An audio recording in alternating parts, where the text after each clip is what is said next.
What is going on, guys? Jason Burke here, Styles Clash for Life, coming at you on YouTube, and today I've got some football focus. The Pittsburgh Steelers are now about 2 weeks into the free agency period. They've been doing their scouting. The pro days just happened for the upcoming rookies, for the upcoming draft, and I wanted to bring you guys kind of a few more things that the Steelers could do to bolster their roster and fortify their roster heading into the draft. We heard in the past the Steelers' plan that I've always liked is to come into the draft without any pressing starting needs, right? You want to come in with a starter potentially in every position on your roster so that when you enter the draft, you don't have any major risk of losing people because you're picking best available. So you still have your priority list of your positions that you need, and I have a video cut on this channel already talking about what Pittsburgh needs to look for in the draft position-wise, who they should draft in what order. That video was already on here. The video of who exactly are in my mock drafts and who I would take in which rounds and what value to get,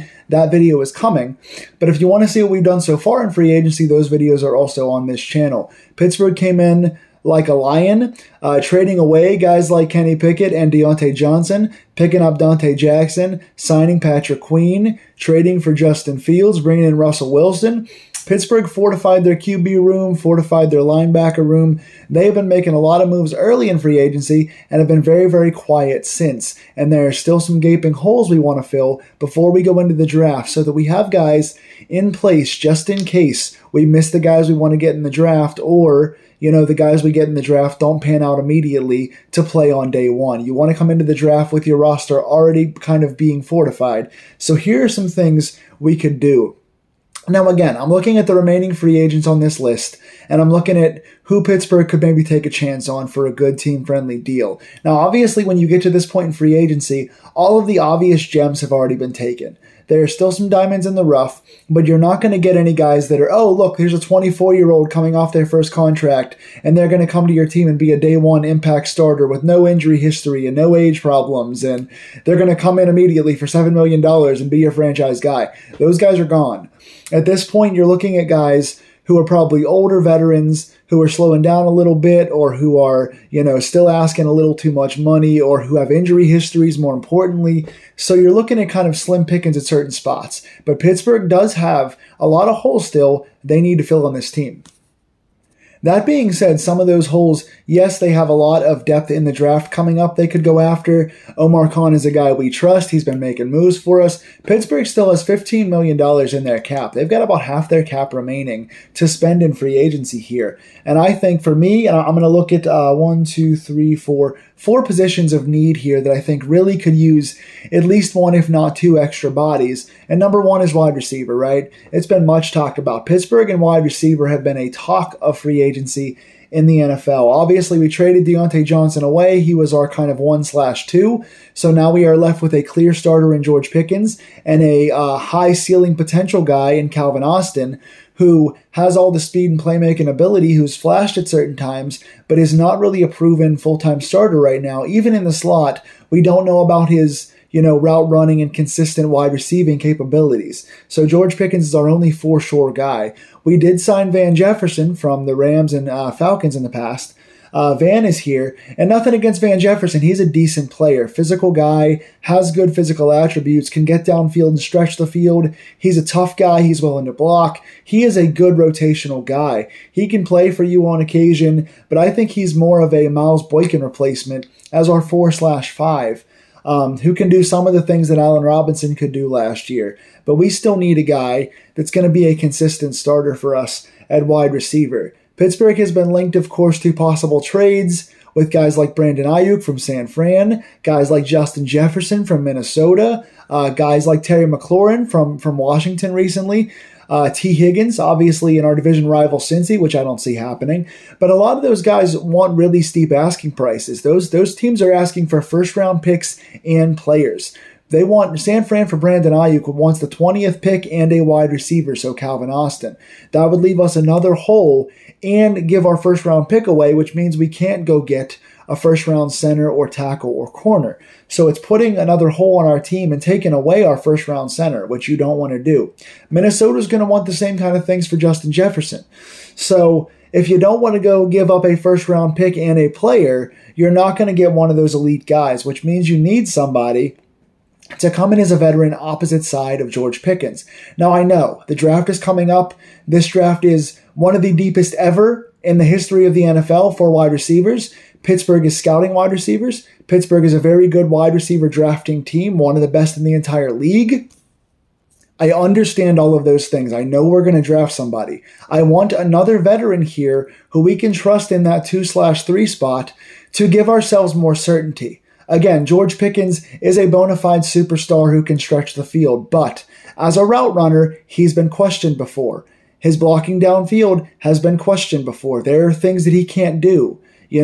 As a route runner, as a route tree diverse guy, he's not quite there yet. Calvin Austin has gotten some big deep bombs downfield. He's been a good gadget guy. He's very fast.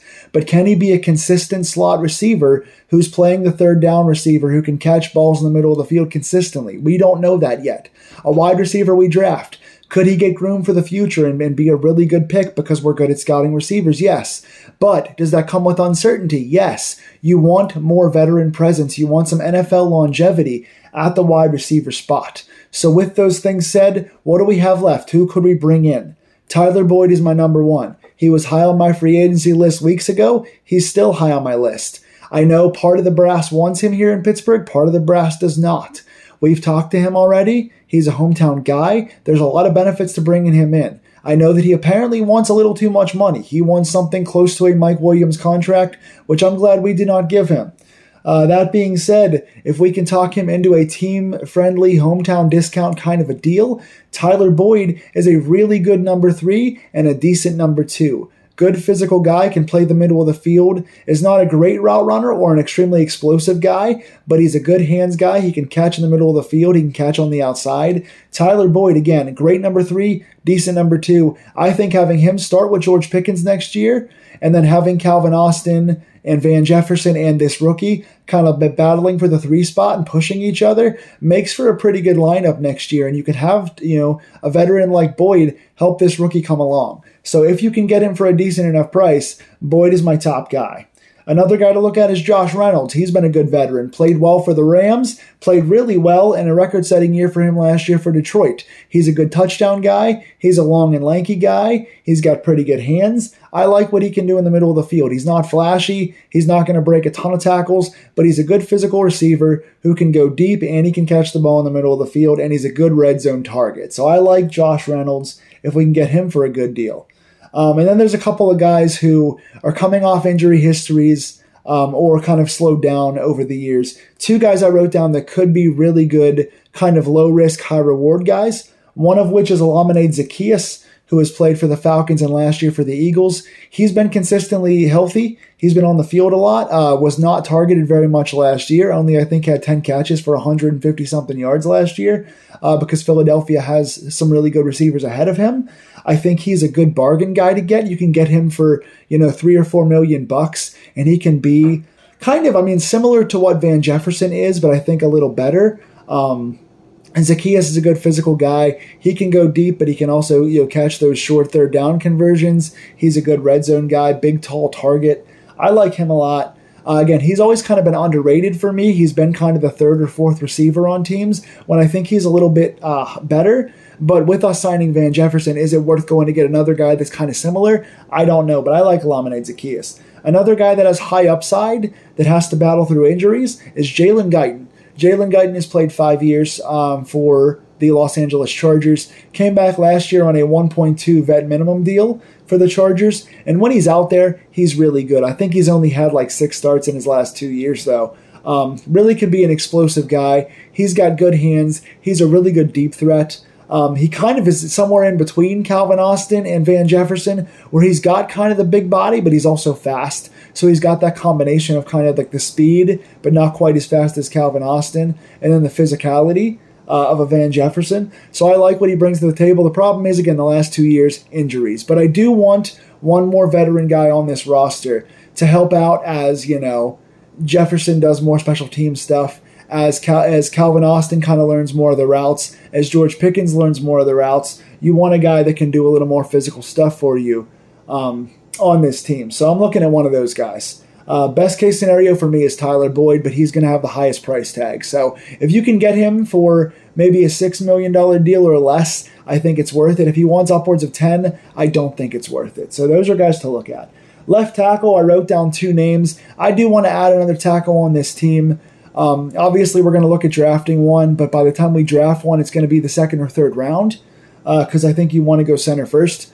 So you're looking at getting another tackle on this team behind you to be along with Dan Moore. You kind of want your rookie to be your starter, hopefully from day one, but if he can't, you can have Dan Moore start for a couple weeks till the rookie kind of breaks in.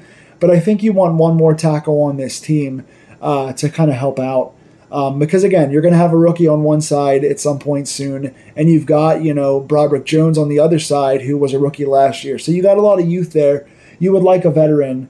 It'd be a Charles Leno, I think could be a good fit, or a Donovan Smith. You kind of want a young veteran who's physical, who has not had too many injury problems. But I think adding one more center and one more tackle on this roster, you kind of want to come into the season with about maybe like 8 to 9 guys. Probably 9 guys on your roster, and we don't have a whole lot of bodies right here for depth. So I think a Charles Leno or Donovan Smith at tackle is a good idea. Speaking of center, we have no pure centers on this roster right now. We have 2 guys who could play center and have in the past in James Daniels, but you really want James Daniels playing guard. I think he's better served there. And you also have Nate Herbig, who can play guard there. You've also got Spencer Anderson, who's played all 3 spots on the line, guard, tackle, and center. But there are no pure centers on this roster. So I think you want one guy that's a pure center, veteran guy. Even with a few injuries, you're going to hopefully draft JPJ or Zach Frazier anyway. I think center has to be your first-round pick because you want your franchise guy. But I do think you want a veteran, pure center, at the very least, to back up the rookie, or start over the rookie in the first couple of weeks to bring the rookie in gradually the way we did with Broderick Jones last year. So I'm looking at Brian Allen. I think Brian Allen is your best, kind of closest to younger, closest to healthier guy out of all the possible options for there. So Brian Allen I'm looking at there. And then corner. I wrote down 4 cornerbacks. This team needs another corner. We have seen that we did trade for Dante Jackson, who can be a 2/3. He can play outside or inside. I think he's better suited to be a slot corner. So I think you're better off putting Dante Jackson as your 3rd cornerback. JPJ obviously is your big physical outside starter. You want a clear number 2. Even if you want to put Jackson on the outside, you got to get a clear number 3. So I do like Corey Trice from last year, but he's coming off of a year-long injury, so we have not seen him play in the NFL yet. And I do like Darius Rush, we picked up last year, but he has not been a consistent starting player in the NFL. So 2 young potential guys who could be the future, but we have not seen them yet. So what you want to do is get kind of an old veteran who you can trust, again, much like the other guys at tackle and center, to play until you can bring along or you know exactly what you have in the room at corner. Number 1, I have Xavier Howard written down here. He's still out there. He's going to cost a lot. This dude's a game breaker. He's a legit day 1 starter. If you get him alongside JPJ, you got a lights-out cornerback room with Trice backing you up. I think you're set for life here in the cornerback room. Problem is, Xavier Howard's coming with the highest price tag, and even with $15 million right now, I don't know if we're going to get him unless he wants to go play for a contender like us and take a pay cut that he said he wants to. So we'll see. A couple other guys I have that are more affordable. Again, we're going for long-term veterans here. We're going for somebody that's going to work with Rush and Trice and JPJ to bring this room along. We've let go of Patrick Peterson. We still have Levi Wallace out there in free agency. We have not attempted to retain him, and I hope we don't. I think he was terrible last year. So Wallace is still out there. Patrick Peterson is now gone. And also, James Pierre just signed with the Commanders. That's addition by subtraction. He did not belong here. But because those veteran guys are gone, all you have is Rush and Trice, along with JPJ. You have 2 young, unproven guys with potential, along with the 1 proven young guy who was only a rookie last year. So you want a veteran to come in here and be a presence in that room, much like at wide receiver. So the 3 guys I have written down here, and again, with this age comes slowing down, comes more injuries, comes kind of the Patrick Peterson. I keep saying Adrian Peterson. The Patrick Peterson thing of last year.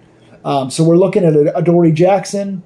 We're looking at Stephon Gilmore. We're looking at Rock Yassin. If we can get one of those guys, yeah, they're a little banged up. Yeah, they're a little slower now. But if you get one of those guys on a $7 million deal, maybe 2 years, 10 million, 2 years, 14 million. You're looking in that 5 to 7 million range. You've got yourself another starting corner who can plug in right away. And God forbid if somebody gets hurt, or God forbid one of the two young guys in Trice or Rush don't come along, you've got, another veteran who can play alongside Porter. So this is what I have for stopgaps. You want to add at least one receiver, one left tackle, one center, and one corner coming into the draft. Now, obviously, again, if you look at my previous video, I've talked about the need to draft center first in this draft, the need to draft a wide receiver in the second or third pick, the need to get a corner in the second or third pick, and the need for a tackle in the draft. So we have 4 picks in the top, I think, 120. We have a first, a second, and 2/3. So we have 4 high-end picks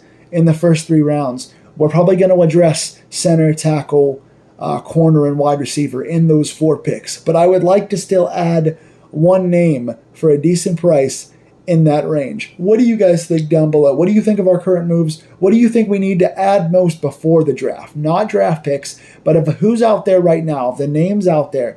Who do you think we need to add? Did I miss any names? And what do you think of the names that I gave? Guys like Charles Leno, Donovan Smith, Brian Allen, Xavier Howard, Adoree Jackson, Rock Yassin, Stephon Gilmore, Tyler Boyd, Josh Reynolds, Olamide Zaccheaus, Jalen Guyton. Of those names, are there any feelers worth putting out there? Are there any team-friendly guys out there that are worth bringing in? You tell me in the comments down below. Please like, share, and subscribe this video if you like these Steeler deep dives. And if you want to check out the previous Steeler signings and the Steeler draft positions we're looking at, and who we should draft in the future that's coming up, stay on this channel and stay updated with all your Steelers needs. Take care, guys. See you soon.